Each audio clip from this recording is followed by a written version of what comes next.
Good morning, everyone. Today, our group is going to discuss the topic, which is taking care of mental health. Nowadays, mental health has become an important issue because many people experience stress in their studies, work, family responsibility, and even social media. If we ignore our mental health, it may affect our emotion, relationship, and daily life. The mind map provides us with five possible ways to take care of mental health, which is practicing self-care activity, fostering supportive relationship, maintaining a healthy work-life balance, engaging in joyful activity, and seeking professional help. Each of these approaches has its own advantages. During today's discussion, we will share our opinion, respond to one another ideas, and finally decide which approach we think is the most effective. To begin our discussion, I will share my own opinion, which is seeking professional help is an important approach that many people tend to overlook. Some people think asking for help means they are weak, but I completely disagree. Just like we visit a doctor when we are physically ill, we should also seek professional help when our mental health is affected. Counselors and psychologists are trained out to understand people's emotions and provide useful advice. They can also teach healthy coping strategies. Next, I'd like to invite Pei to share her opinion. Thank you, Jay. Personally, I think that practicing self-care activity is one of the most effective ways to maintain good health mental. Self-care means taking care of ourselves physically, mentally, and emotionally. It includes getting enough sleep, eating nutritious meal, exercising regularly, drink enough water, and taking break whenever we feel stressed. Many people think self-care is expensive, like going to a spa or traveling overseas. However, I believe that self-care can be very simple. For example, listening to music, reading a book, taking a short walk, or even spending some quiet time alone can help us relax. For university students like us, we often stay up late to complete assignments or prepare for presentations. If we continue this unhealthy lifestyle, we may become exhausted and lose motivations. Therefore, self-care can help us to recharge and prevent stress from becoming more serious. However, I also think self-care requires discipline. Sometimes people know they should rest, but they still continue working because they worry about the deadlines. Therefore, self-care alone may not always be enough. That's my opinion. What do you think? What do you think, Xiaqing?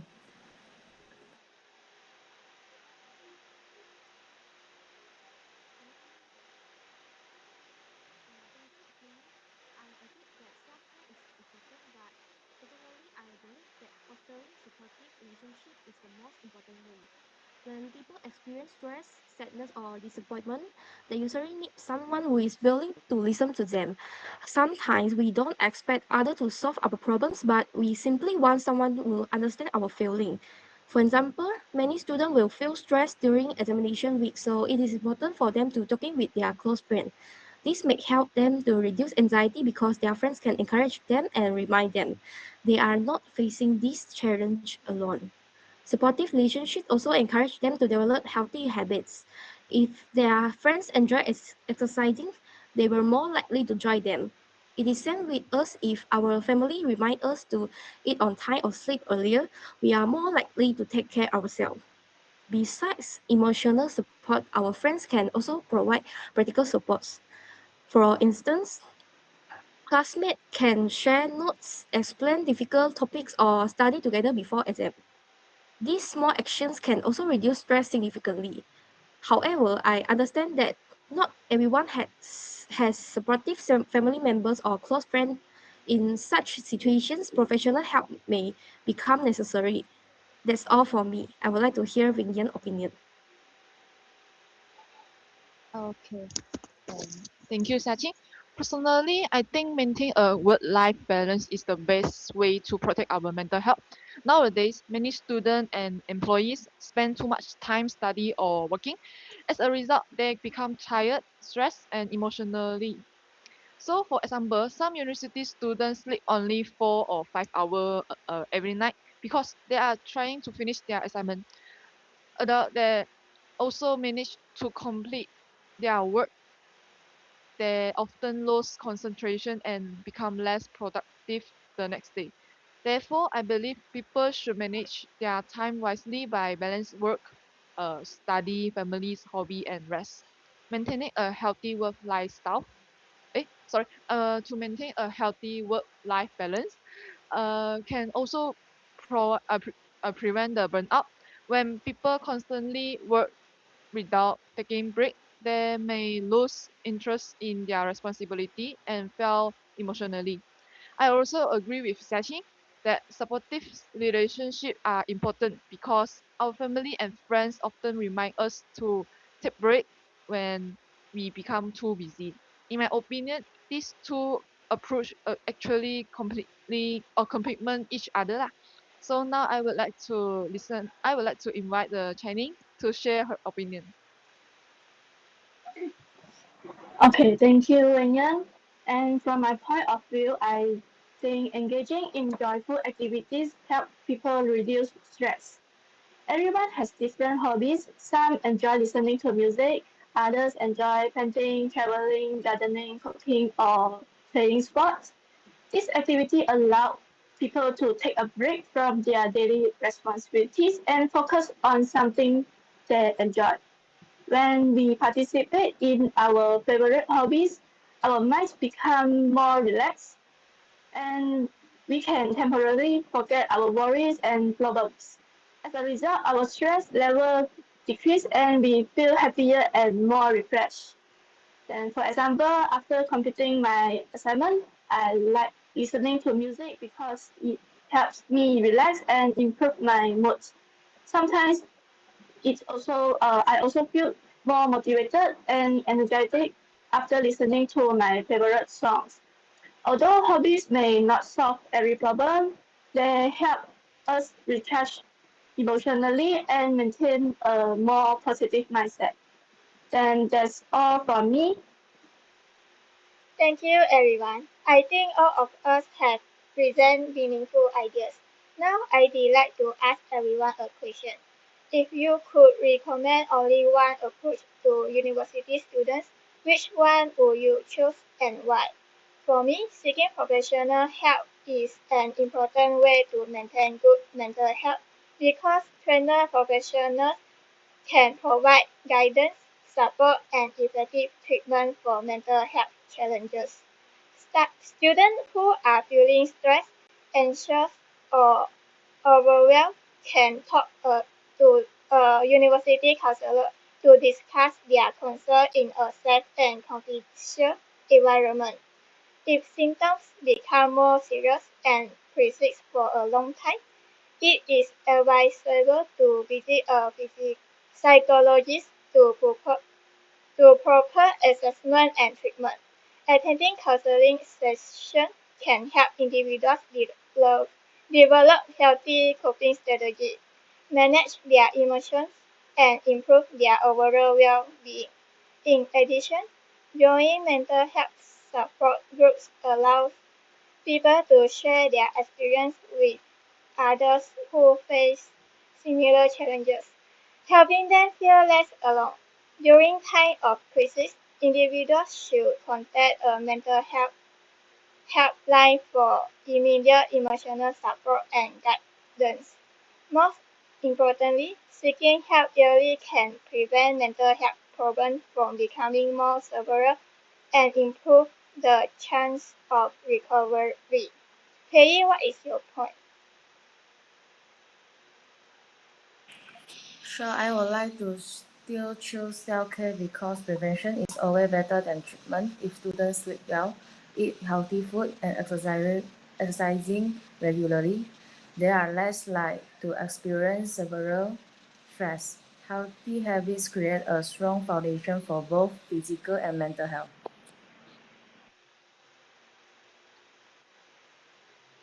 I agree with your point, but I think supportive relationship make self-care easier. Sometimes people know what they should do, but they simply don't have the motivations. Friends and family can encourage them to make a better care of themselves. For example, a friend may invite them to exercise together or remind them to take a break after studying. These small actions can make a big difference.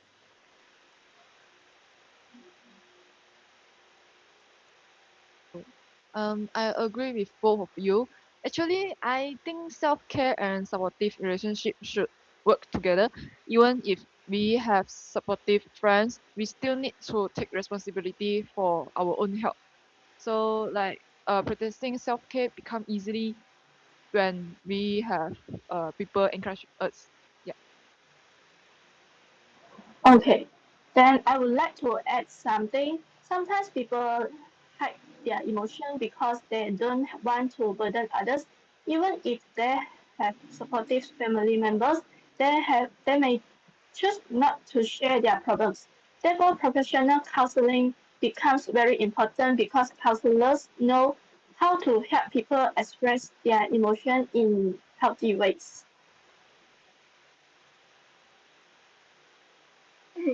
That's an interesting point. Do you think people are still afraid of seeking professional help? Okay.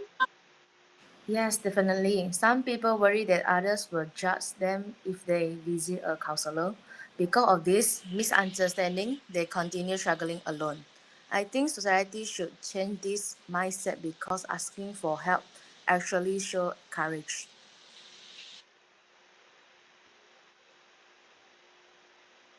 Yeah, that's true. Nowadays, many universities provide free counseling service for their students. Students should make use of this service whenever they feel overwhelmed instead of keeping everything to themselves. Yes, that's a good point. Besides counseling, I think universities should organize more stress management program and recreationally activities. This program can help students relax and building a stronger friendship. Yeah.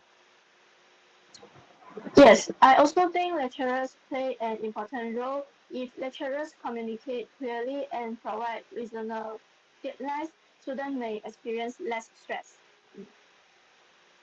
Those are all excellent points. Mental health is not only an individual's responsibility. Families, schools, universities, workplaces, and society all play important roles. Besides, do you think social media has a positive or negative effect on mental health? I believe that social media has a positive effect on mental health when it is used responsibly. First, it helps people to stay connected with family and friends. This can reduce feeling of loneliness and isolation. Second, social media provides access to mental health information, educational resources, and self-care tips that can increase awareness and encourage people to seek help when needed. It also allows individuals to join online support universe, commu- co- sorry, join online support communities where they can share their experience and receive encouragement for others facing similar challenges. In addition, social media can be a source of entertainment, inspiration, and motivation through positive content, such as fitness, hobbies, and personal development. Although unhealthy use of social media can have negative effects, I believe that using it in moderation and following positive content can contribute a better mental well-being. Faye, how do you think? From my point of view, I think that it has both positive and negative effects. The negative side is that many people compare themselves with others. They only see the happy moments that people post online, so they may feel their own life are not good enough. These comparisons can lower self-confidence. Yeah, you're right, Pei. That's why I think people should limit their screen time. Instead of spending many hours using social media, we can spend our times on exercise, reading books, or make a short talk with our families and friends. These activities are much healthier for our mental well-being.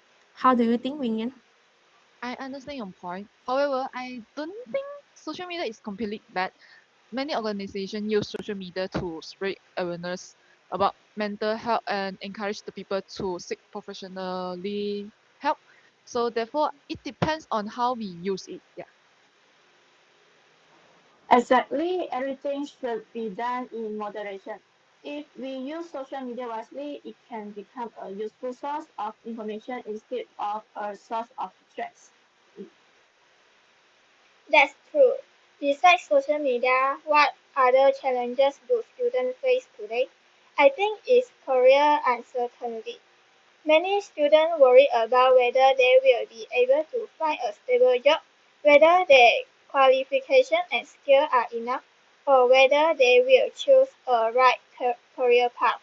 The competitive job market and changing industry demand can make this concern even greater.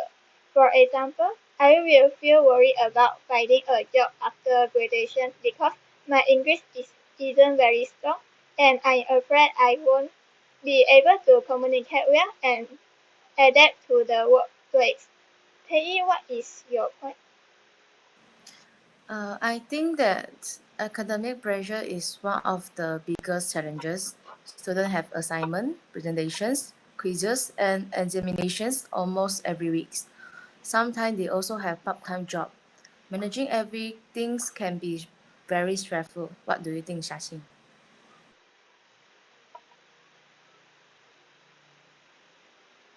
Okay, I agree with that. Some students also feel pressure from their families because they want to achieve a good result. When they cannot reach their expectations, they may blame themselves and lose confidence. How do you think, Vivian? I think any for another challenge is poor time management. Some student is will like you rush the assignment until the last minute. As a result, they rush to complete everything and become even more stresses. Yeah. Yes, that's why planning ahead is very important.